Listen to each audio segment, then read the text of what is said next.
నమస్కారం. మనం August month రాశి ఫలాల గురించి మాట్లాడుకుంటున్నాం. ఇందులో ఒక్కొక్క రాశి కంటే 12 రాశుల వారికి ఈ ఆగస్టు మంత్లో ఎలా ఉంది ఏంటి అని తెలుసుకోబోయే ముందుగా ఈ ఆగస్టు మంత్ యొక్క విశిష్టత, అందులో ఉన్న పండగలు, పర్వదినాలు, విశేషాలు ఏంటో తెలుసుకున్నాము.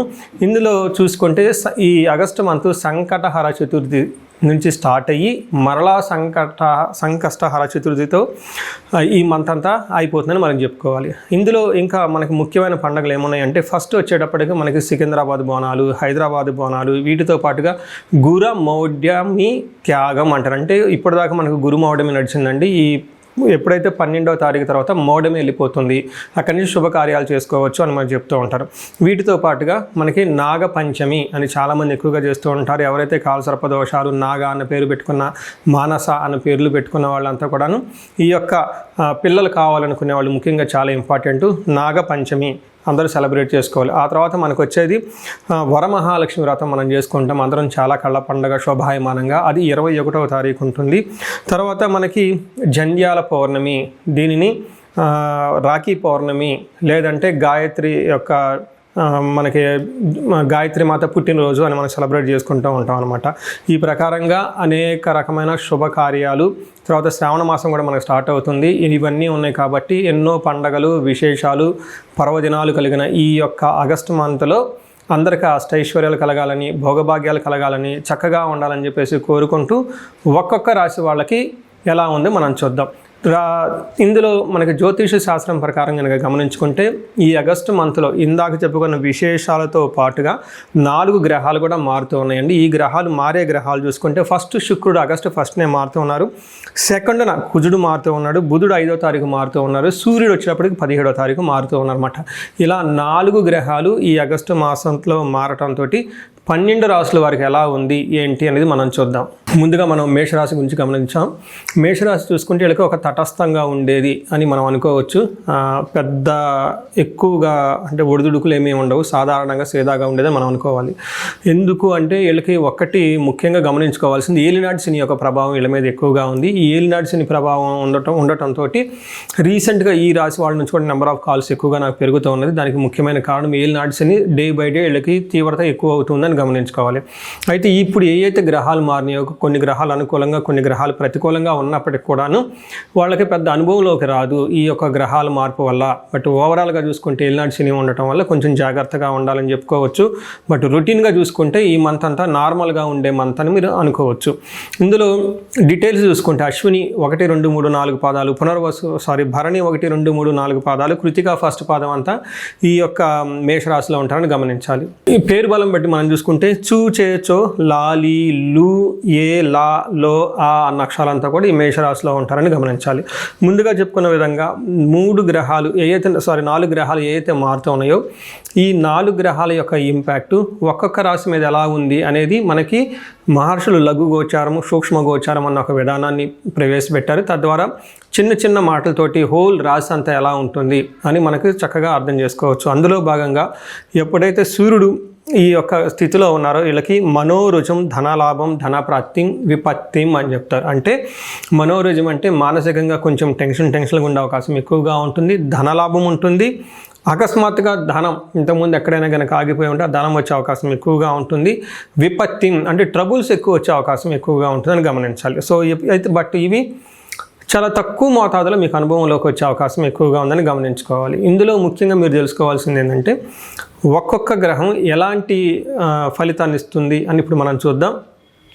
సూర్యుడు చూసుకుంటే 5వ స్థానంలో ఉండటం వల్ల మిక్స్డ్ రిజల్ట్ అని చెప్పుకోవచ్చు. ఫస్ట్ది పాజిటివ్ సైడ్లో మనకి ధన ప్రవాహం వస్తుంది, నెట్వర్క్ బాగుంటుంది, హైయర్ అఫీషియల్స్ని కలవచ్చు, ఇవంతా పాజిటివ్గా ఉంటుంది. మీ యొక్క అధికారము, పలుకుబడి, స్టామినా అంతా అందరూ గుర్తించే విధంగా ఉంటుంది. అయితే సూర్యుడు 5వ స్థానంలో ఉండటంతో మనకేమవుతుందంటే దేహలాస్యం, మనస్తాపం, సుహృద్వేషం, ధన వ్యయం, బుద్ధి చాంచల్యం ఆప్నోతి, పంచమే రవి సంయుతే అంటారు. అంటే ఎప్పుడైతే జన్మరాశి నుంచి 5వ స్థానంలో సూర్యుడు ఉంటారో వాళ్ళకి దేహలాస్యం, శారీరకంగా లేజీగా బద్ధకంగా ఉంటుంది, మనస్తాపానికి గురవుతుంటారు, చిన్న చిన్న విషయానికి ఇబ్బందులు పడిపోతూ ఉంటారు. సుహృద్వేషం ఫ్రెండ్స్తో గొడవలు పడుతూ ఉంటారు, ధన వ్యయం విపరీతంగా ధనం ఖర్చు అయ్యే అవకాశం ఎక్కువగా ఉంటుంది.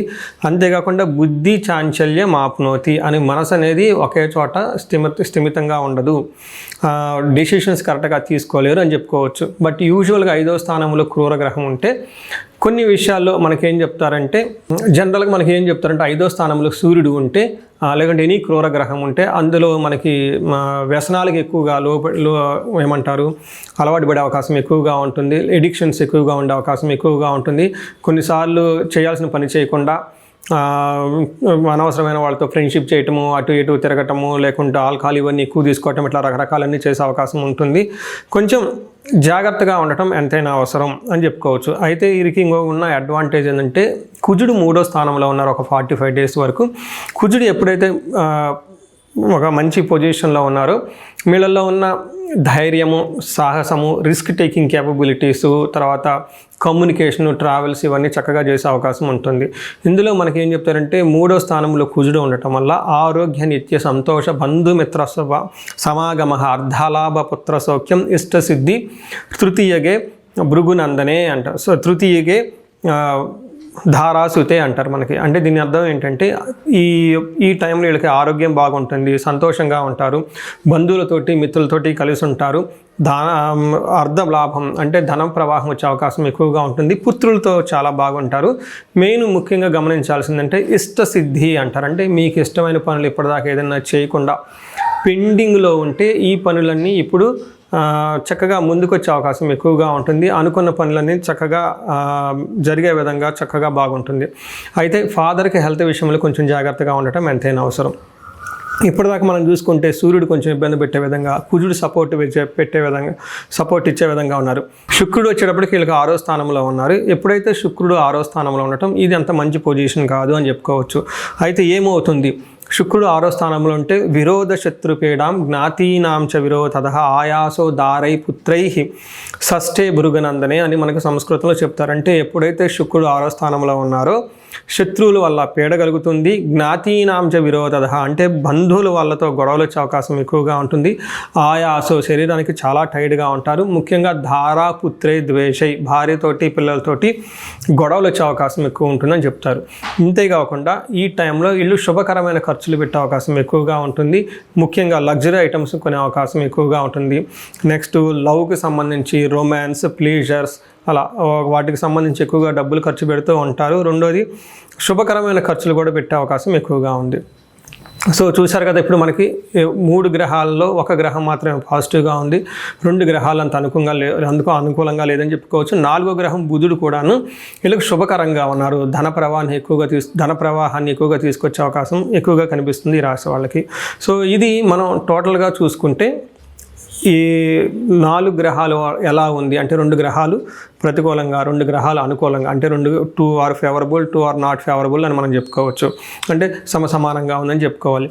ఇప్పుడు మనం నక్షత్రాల గురించి చెప్పుకుందాం. నక్షత్రాల గురించి చూసుకుంటే ఇందులో ఉన్న నక్షత్రాలు అశ్విని, భరణి, కృతిక 3 నక్షత్రాలకి ఈ ఏ గ్రహాలు ఎలాంటి రిజల్ట్ ఇస్తూ ఉన్నాయంటే ఇందులో ఫస్ట్ చూసుకుంటే అశ్విని నక్షత్రం వాళ్ళకి కలహము, బంధనము, రోగము అంటే నెగిటివ్ సైడ్లో కనుక చూసుకుంటే గొడవలయ్యే అవకాశం ఎక్కువగా ఉంటుంది, మెయిన్ బంధించబడినట్లు ఉండే అవకాశం ఉంటుంది. ఇది చాలా చాలా ముఖ్యంగా అందరూ గమనించాల్సింది.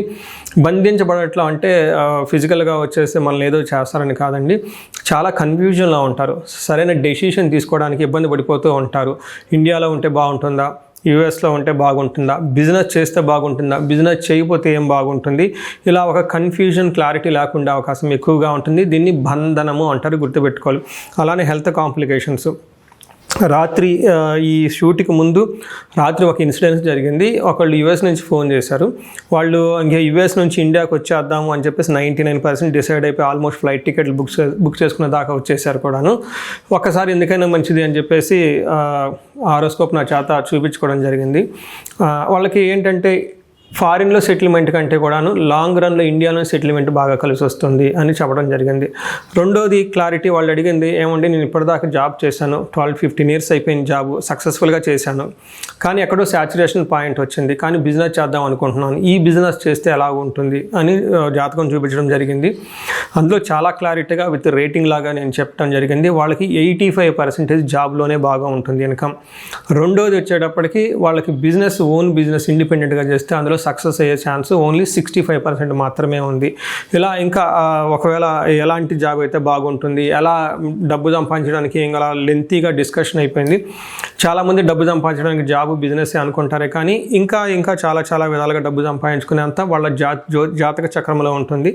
వెల్త్ మ్యాట్రిక్స్ అని చెప్పేసి నేను కొంతమంది సెలెక్టెడ్ పీపుల్కి కౌన్సిలింగ్ ఇస్తూ ఉంటాను ధనానికి సంబంధించి. ఇలా ఎక్కడైనా కనుక మీరు ఈ టైంలో బంధించబడినట్లు ఉన్న పరిస్థితుల్లో ఉండి క్లారిటీ లేకుండా అవకాశం ఈ రాశి వాళ్ళకి ఎక్కువగా ఉంటుంది. సబ్జెక్ట్ మ్యాటర్ ఎక్స్పర్ట్స్ కానివ్వండి, జ్యోతిష్కులు కానీ కలిసేసి ఒకసారి హారోస్కోప్ థరోగా చెక్ చేయించుకొని డెసిషన్ తీసుకుంటే చాలా బాగుంటుంది. నెక్స్ట్ భరణి నక్షత్రం వాళ్ళకి జయప్రదంగా ఉంటుంది, ఏదైనా పని చేస్తే సక్సెస్ఫుల్గా ఉంటుంది, కానీ వీళ్ళకి కలహము, బంధనము, రోగము, హెల్త్ కాంప్లికేషన్స్ ఉంటుంది. కృతికా నక్షత్రం వాళ్ళకి అగైన్ జయప్రదంగా ఉంటుంది, కలహము, గొడవలు అయ్యే అవకాశం ఎక్కువగా ఉంటుంది, బంధనము, భయము పడుతూ ఉంటుంది. సో చూశారు కదండి, ఇప్పటి వరకు నక్షత్రం ప్రకారం ఎలా ఉందో కూడా చెప్పుకున్నాను.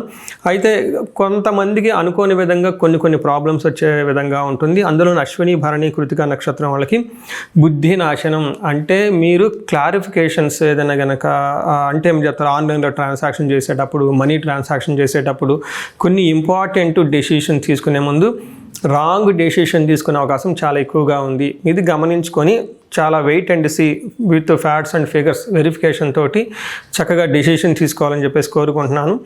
సో ఇది పరిహారాలు చూసుకుంటే వీళ్ళకి ఈ రాశి వరకు ఒక్క పరిహారం చూసుకుంటే ఇందులోకి సూర్యుడికి, కుజుడికి అంటే వీళ్ళకి ఎక్కువగా రాముడికి సంబంధించి, లేదంటే ఆంజనేయ స్వామికి సంబంధించి, లేదంటే రామ ఆంజనేయ స్వామి ఎక్కడైనా కానీ కలిసి ఉంటే ఇలాంటి పటాలకు కానీ, లేదంటే అలాంటి గుళ్ళకి, లేదంటే రామాలయం విత్ ఆంజనేయ స్వామి ఇలా దేవస్థానాలు ఎక్కువగా దర్శించుకుంటే చాలా బాగుంటుంది. వీళ్ళకి గోధుమలు దానం చేసిన ఆదివారం, మంగళవారం కందులు దానం చేసినా చాలా కలిసి వస్తుంది. గోమాతకి చక్కగా ఒకసారి సేవ చేసుకునే అవకాశం ఉంటే సేవ చేయండి. సో ఈ రాశి వాళ్ళకి అష్టైశ్వర్యాలు కలగాలి, భోగభాగ్యాలు కలగాలని చెప్పేసి కోరుకుంటున్నాను. చూశారు కదండి, ఈ రాశి వాళ్ళు ఇప్పటివరకు ఎలా ఉందో గమనించారు. అయితే ఇప్పటిదాకా నేను చెప్పుకున్న దాన్ని గోచార ఫలితాలు అంటారు. ఇది మీకు ఒక 30-35-40% మాత్రమే అప్లై అవుతుంది. ఇండివిజువల్గా మీ యొక్క జాతకాన్ని చూపించుకుంటే దాంట్లో మిగతా 50-60% మనకు ఎలా ఉంటుందో తెలుస్తుంది. టోటల్గా మీ యొక్క ఇండివిజువల్ జాతకాన్ని చూడటం ప్లస్ ఇది రెండు కలుపుకుంటే కరెక్ట్గా యాక్యురేట్గా ప్రిడిక్షన్ వస్తుంది. సో ఎవరికైనా కనుక మీకు ఏదైనా కనుక ఇప్పటిదాకా చెప్పుకున్న దానికి మనకి డిఫరెంట్గా ఉంది, ప్రాబ్లంగా ఉంది, ఇబ్బందులు పడుతున్నామని అనుకుంటే ఒకసారి ఇండివిజువల్గా జాతకం చూపించుకోండి. ఈ జనరల్గా నేను ఒక రీసెర్చ్ చేస్తున్నాను, 40 years +or-5 అంటే ఎవరికైనా 35 to 45 ఈ ఏజ్ బ్రాకెట్లో ఉండి మీకు సక్సెస్ఫుల్గా ట్రాక్ రికార్డు ఉంది లైఫ్లో, అంటే బాగా చక్కగా చదువుకున్నారు, చక్కగా మేనేజర్ లెవెల్ ఒక పొజిషన్లో ఉన్నారు, ఈ వయసులో అగైన్ అరౌండ్ 40, 45, 50 ఇలా ఈ ఏజ్లో కనుక ఉండి మీకు సడన్గా లైఫ్లో గ్యాప్ వచ్చిందంటే, అంటే ఒకవేళ జాబ్ పోయినా అన్ఎక్స్పెక్టెడ్గా, లేదంటే బిజినెస్లో విపరీతమైన లాసులు వచ్చినా, లేదంటే వేరే కారణాల వల్ల లైఫ్లో మీరు ఆగిపోయినట్లు కనుక ఫీలింగ్ వస్తే ఇండివిజువల్గా మీ జాతకం చూపించుకోవడం చాలా ఇంపార్టెంట్. ఈ వయసులో జనరల్గా శాపాలు అని ఉంటాయి, మాతృశాపం, పితృశాపం, గురుశాపం, సర్పశాపం, ఇలా ఏమైనా శాపాలు యాక్టివేట్ అయి ఉన్నాయా అవేంటో తెలుసుకొని వాటికి సంబంధించిన పరిహారాలు చేసుకోవాలి. అంతేకాకుండా మీకు ఇండివిజువల్గా నడుస్తున్న దశాభుక్తి అని ఉంటుంది. ఈ దశాభుక్తి యొక్క గ్రహాలు, అవి గ్రహ దోషాలు ఏమైనా ఉన్నాయో తెలుసుకోవడం కూడా చాలా ఇంపార్టెంట్. సో ఈ ఏజ్ బ్రాకెట్లో ఎవరైతే ఉన్నారో 40 +or-5 years కెరియర్లో స్లో అనుకున్న వాళ్ళు ఇండివిజువల్ జాతకం చూపించుకొని ఇలా టోటల్ హారోస్కోప్ని స్కాన్ చేయించుకొని అందులో శాపాలు ఏమైనా ఉన్నాయా, గ్రహ దోషాలు ఏమైనా ఉన్నాయా, అవి సంబంధించిన బ్లాకేజెస్ ఉంటే అవి పరిహారాలు చేసుకోవటం వల్ల తొలగించుకుంటే లైఫ్ అనేది చాలా స్మూత్గా ముందుకెళ్తుందని మీరు తెలుసుకోవాలి. సో ఇంకా కొంతమందికి ఏమైనా కనుక సమస్యలు ఉంటే సమస్యకు సంబంధించి కూడా పరిష్కారాలు మనం చూసుకోవచ్చు. ఎవరికైతే ధనానికి బాగా ఇబ్బంది పడిపోతున్నారో స్వర్ణలక్ష్మి విశేష హోమం చేయించుకోవటం, కుబేర పాశుపతం చేయించుకోవటం చాలా ఇంపార్టెంట్. ఎవరికైతే భార్యాభర్తల మధ్య అన్యోన్యత తక్కువగా ఉండి ఇబ్బంది పడుతున్నారో అన్యోన్య దాంపత్య పాశుపత అభిషేకం, ఫ్యామిలీలో సరైన అట్మాస్ఫియర్ లేదు, అంతా గొడవలుగా ఉంది, శత్రు బాధలు ఉన్నారంటే ఉంటే చండీ హోమం, చండీ పారాయణం చేయించుకోవటం, ఎవరికైతే హెల్త్ సరిగ్గా ఉండదు అనుకున్నారో ఆయుష్ సూక్తము, ఆయుష్ హోమం, మృత్యుంజయ హోమం చేయించుకోవటం, ఇలా ఎలాంటి మీకు ఇండివిజువల్గా ఏదైనా కనుక సమస్యలున్నా, రకరకాల సమస్యలు ఉంటే ఆ యొక్క సమస్య నుంచి బయటపడడానికి ఒకసారి జాతకం చక్రం చూపించుకొని దానికి కారణం ఏంటో తెలుసుకొని తగు పరిహారాలు చేసుకుంటే ఈ సమస్యల నుంచి చక్కగా బయటపడే అవకాశం ఎంతో ఉంటుంది. సో ఈ రాశి వారికి అష్టైశ్వర్యాలు కలగాలని, భోగభాగ్యాలు కలగాలని, అందరూ చక్కగా ఉండాలని చెప్పేసి కోరుకుంటున్నాను. నమస్కారం.